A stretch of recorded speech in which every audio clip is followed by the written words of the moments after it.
All right, I'm going to coin a new term in this video. Athletic luxury, athluxury. That's what I'm calling it.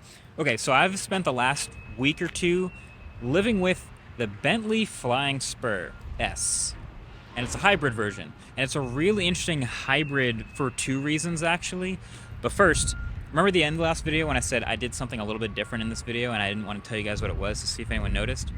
What I did was I shot this on the same iPhone 14 Pro that I usually do, but without ProRes.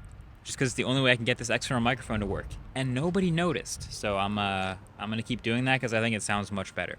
Anyway, okay, so this is a really interesting hybrid for two main reasons. The first one being that it's a kind of an interesting like fusion between the luxury of the Maybachs of the world and the athletic cars like, say, a Tesla Model S. So that's athluxury. But then the second one, as you might have guessed, is that this is a literal hybrid. And I've talked about hybrids a little bit before. This one, the Flying Spur S, does have a 4-liter V8 version, but this hybrid one is a little 2.9-liter V6 in there with some electric motors and an 18 kilowatt hour battery. Now, it is kind of interesting that Bentley is actually offering the V8 version and the hybrid version of this exact same car alongside each other, this huge sedan. And I would honestly, personally, probably pick the hybrid version if I was spending 300 grand on this gigantic automobile, just because it's getting the same type of power. It's the same roughly 4-second 0 to 60. But you add the option to go about 20 miles on an electric-only battery in completely silent comfort, and you get about 500 miles instead of 450 to a full tank of gas. Plus, it's a little stealthier, a little more high-tech. Now, that's not to say I would ever actually end up buying a car like this. It is purely ridiculous luxury, but hey, while we have it, we might as well show you what makes it so interesting. And maybe there's one person who watches this channel that would actually buy a Bentley Flying Spur. So let's just look at it. So first of all, this iconic looking sedan is huge. How huge exactly? Our friend Miles is reviewing a Cadillac Escalade, and I parked this next to it, and they're the same length. This is the length of a Cadillac Escalade from front to back.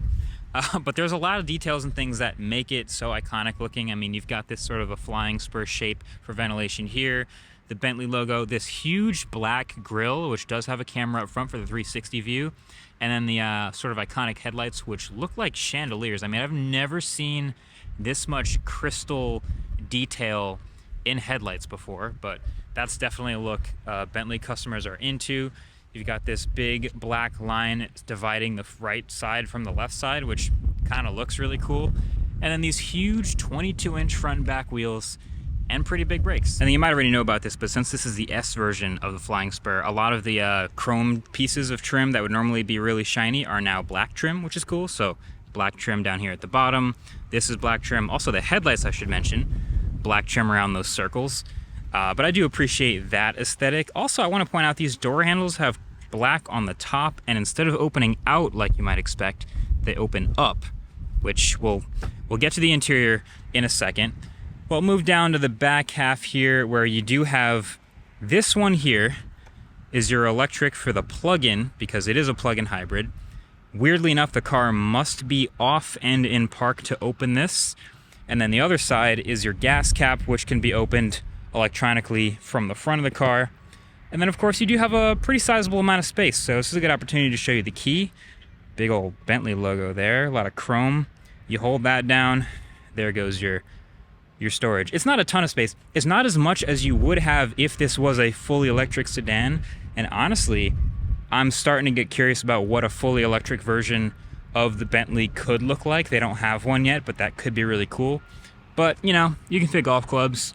You can fit your storage for your charging equipment and some big speakers and stuff back here, but not as much as, say, something fully electric could afford them. But you close that from up here, plenty of space. You get those quad tailpipes at the back. Pretty good looking athletic sedan, and just another look at how massive it is. Huge trunk, huge back seat, huge front seat, huge motor.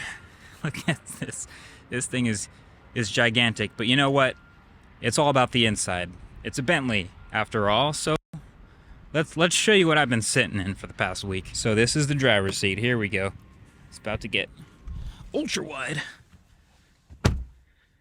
And now we're really living. Okay, let's talk about this. So I basically just need to come back to the fact that this is a hybrid between the really luxurious, the Maybach, the one where you want to be in the back seat, and this is definitely still one of those cars, but also a little bit of fun to drive, a little bit of muscle, a little bit of athleticism, which is kind of interesting.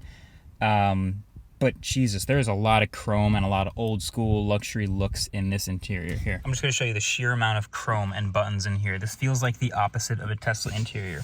All of this, all of this, all of this, all of this, all of this, all of this, all of this, all of this.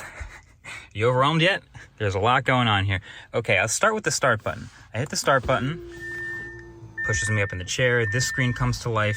This screen flips over. That's your infotainment system. I'm gonna turn the HVAC system down a little bit, and no copyrighted music, please. But then this whole thing springs to life. I mean, there is a ton of controls here, and you do feel very in control. I just don't think I need this many buttons. So here's just a few highlights of sitting in the front seat of this car, okay? Here's the steering wheel. It's got all your controls on it. It is heated. You've got heated, ventilated, and massaging front seats, which have this two-toned stitch leather and massive headrests, which are very soft and comfortable.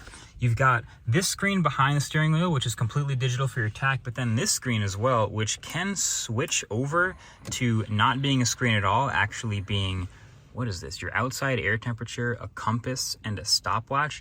Or if you really, really, really don't want to see a screen, you hold it down and can go totally minimal as it swaps over to just the line. You also have your S logo for your Flying Spur S. You've got a ton of speakers.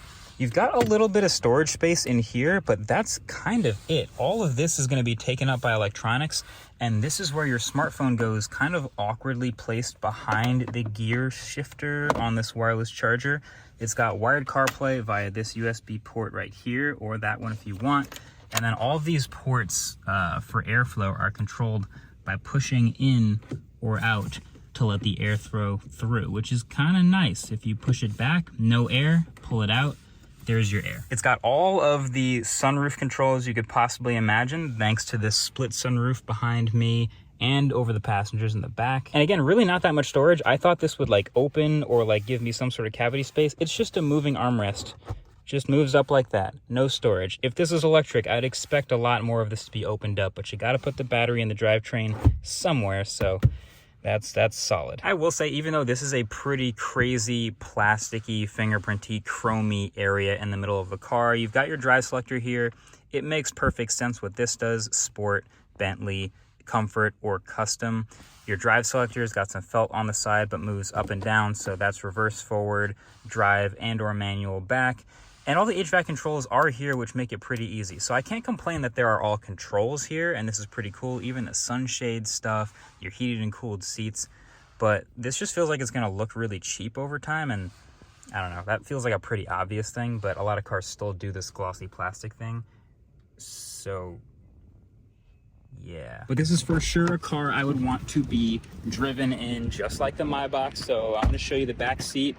And yes, this is a 6'3" driving position and a ton of room. I mean, there's cutouts for my knees, but I don't need it. Like, that's a lot of space. And even if you choose to lay back, like, you're gonna have a good time in the back seat of this car. Super soft pillows up here. Same deal, heated and cooled seats, and all of the memory you could possibly want. Lots of chrome. The sunshades are back here, and you of course have that second half of the sunroof. How we looking here? How we looking? Looking pretty good. Nice little vanity mirror. You could technically put 3 people back here, but you really never will, because there's no footroom for them. And also this gigantic space with chargers in the middle is much more convenient anyway. Much rather have cup holders and things in the center than another person. This is the chauffeur mobile. Anytime you see these vents back here and the speakers and all these controls and also more speakers, then you know you're gonna have a good time in the back seat, and it's no problem. Pro tip: if you are driving this car, this nukes your rear visibility. So put that down. Now, have you guys heard about this little tablet they give you in the back seat? This is for all your HVAC controls and media controls back here. And if you, for some reason, want to pop it out and use it over here, well, you can. And this is what the little tablet looks like. I much prefer this to what the Maybach does, which is just like a Samsung tablet popped in the middle. So this pops out, and it still has all the same controls to play your music, move to the next song, climate control, and it just pops back in with magnets here, just like that. And within a second or two, it locks itself into place. Pretty chromy, but pretty cool.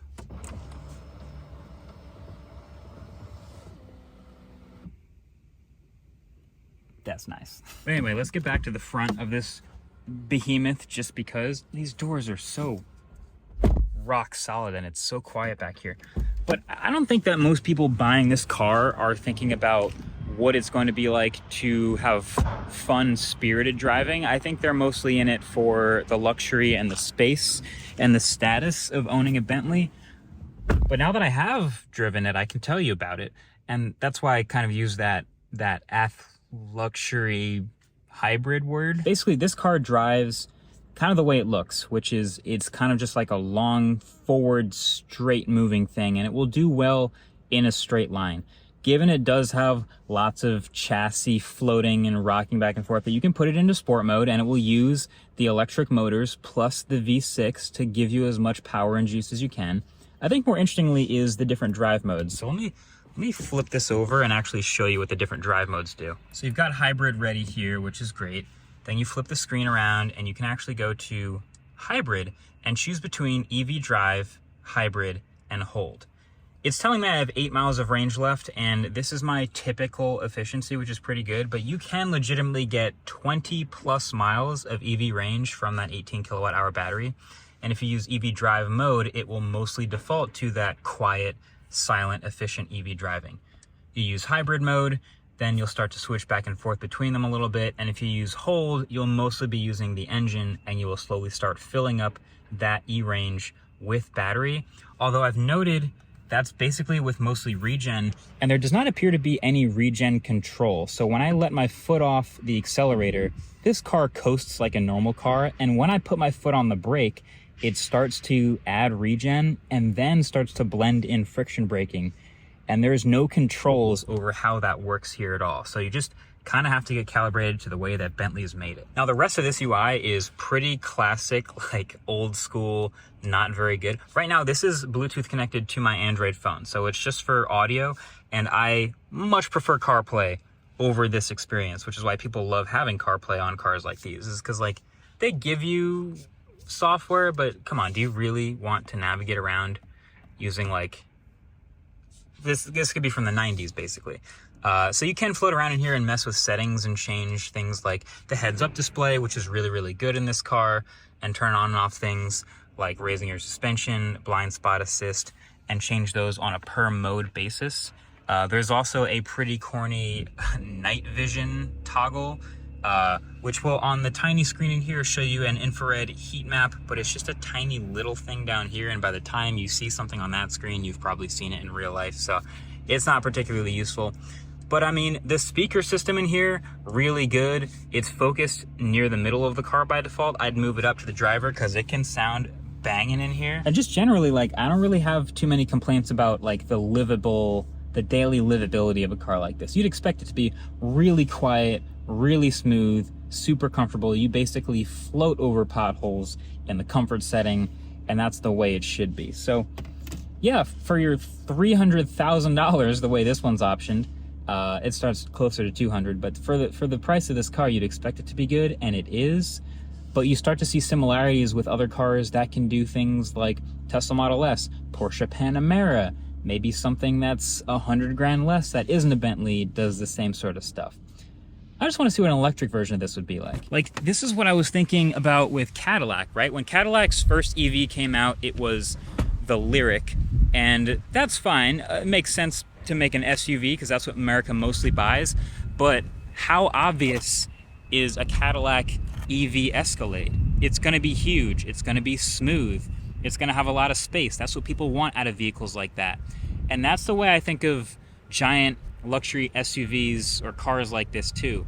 This is the type of vehicle that would most benefit from going completely electric. It's already super heavy, so yeah, the electric version is also going to be heavy, but the electric version will be quieter. The electric version will be more spacious, and that's already super important, and it will be smoother. And all of those things are important to someone who buys one of these. So I think there should be an electric version of the Flying Spur. For now, the hybrid is okay. I'm just looking forward to the future of that type of stuff. Either way, it's been fun. I'm glad I got to do this. Thanks for watching. Catch you in the next one. Peace.